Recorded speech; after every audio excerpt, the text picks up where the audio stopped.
അബ്ദുൾ റഷീദ് കൂടി നമ്മളോടൊപ്പം ചേരുന്നുണ്ട്. വാർത്തയുടെ ദില്ലി കേന്ദ്രീകരിച്ചുള്ള വിവരങ്ങളുമായി. അതായത് AICC എങ്ങനെയാണ് അതിനെ സമീപിച്ചിരിക്കുന്നത്, AICCയുടെ സ്റ്റാൻഡ് എന്താണെന്നൊക്കെ നമുക്ക് അറിയേണ്ടതുണ്ടല്ലോ.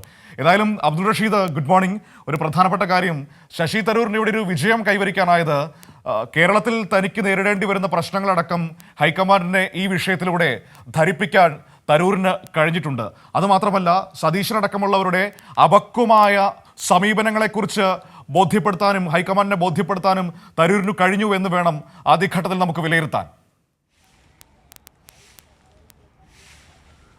Good morning Manu and Vineesha. എന്തായാലും ഏറെ വിവാദങ്ങൾക്ക് ശേഷം ശശി തരൂരുമായിട്ടുള്ളൊരു സമവായ ചർച്ചകൾക്കാണ് കഴിഞ്ഞ ദിവസം ദില്ലി സാക്ഷ്യം വഹിച്ചത്. എന്തായാലും ദേശീയ അധ്യക്ഷൻ മല്ലികാർജ്ജുൻ ഖാർഗെയുമായും അതോടൊപ്പം ലോക്സഭാ പ്രതിപക്ഷ നേതാവ് രാഹുൽ ഗാന്ധിയുമായും കഴിഞ്ഞ ദിവസം ശശി തരൂർ സമവായ ചർച്ചകളൊക്കെ തന്നെയും ആരംഭിച്ചിട്ടുണ്ട്. എന്തായാലും ആദ്യഘട്ടത്തിൽ പ്രതിപക്ഷ നേതാവ് രാഹുൽ ഗാന്ധിയുമായാണ് ശശി തരൂർ ചർച്ച നടത്തിയത്. എന്തായാലും 40 മിനിറ്റോളം ഇദ്ദേഹവുമായി സംസാരിച്ചു, ശശി തരൂരുമായി സംസാരിച്ചു എന്നാണ് നമ്മൾ മനസ്സിലാക്കുന്നത്. പക്ഷേ ഇതിനുശേഷം ഏതെങ്കിലും തരത്തിലുള്ള ഒരു പ്രതികരണത്തിലേക്ക് ഇതുവരെയും ശശി തരൂർ തയ്യാറായില്ല. മാധ്യമങ്ങളെ ഒഴിച്ചുകൊണ്ടുള്ള ഒരു മടങ്ങിപ്പോക്കാണ് ശശി തരൂരിൻ്റെ ഭാഗത്തുനിന്നുണ്ടായത്. പക്ഷേ ഈ രാഹുൽ ഗാന്ധിയുമായുള്ള ചർച്ചയ്ക്ക് ശേഷം മല്ലികാർജ്ജുൻ ഖാർഗെയുടെ വസതിയിൽ വെച്ചും യോഗം ചേർന്നു. എന്തായാലും AICC general secretary KC Venugopal അടക്കം ഈ യോഗത്തിലുണ്ടായിരുന്നു എന്നാണ് നമ്മൾ മനസ്സിലാക്കുന്നത്. എന്തായാലും സംസ്ഥാന ഘടകത്തിൻ്റെ ഭിന്നിപ്പും അതോടൊപ്പം പ്രവർത്തക സമിതിയിലെ അംഗമായിട്ട്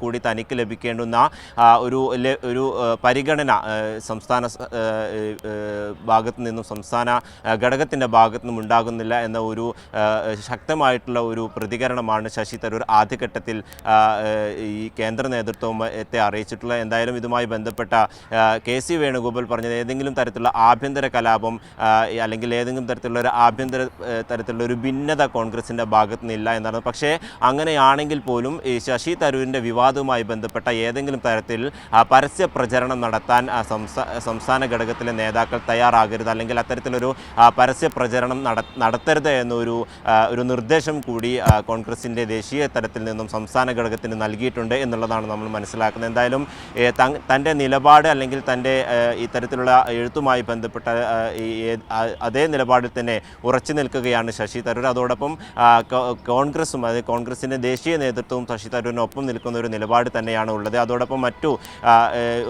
നിരവധി വിഷയങ്ങൾ ശശി തരൂർ ഉന്നയിച്ചിട്ടുണ്ട് എന്ന ഒരു കാര്യം കൂടി നമുക്ക് വ്യക്തമാക്കുന്നുണ്ട്. എന്തായാലും ഏതെങ്കിലും തരത്തിൽ ഭിന്നിപ്പില്ല എന്ന് പറയുന്നുണ്ടെങ്കിൽ പോലും സംസ്ഥാന ഘടകത്തിനൊരു താക്കീത് നൽകുന്ന ഒരു നിലപാടിലേക്കാണ് എന്തായാലും നിലവിൽ ഇപ്പോൾ കോൺഗ്രസിൻ്റെ ദേശീയ നേതൃത്വം കടന്നിരിക്കുന്നത്. മനു, ശരി, ഏതായാലും ആ രീതിയിൽ കാര്യങ്ങൾ മുന്നോട്ട് പോകുന്നു.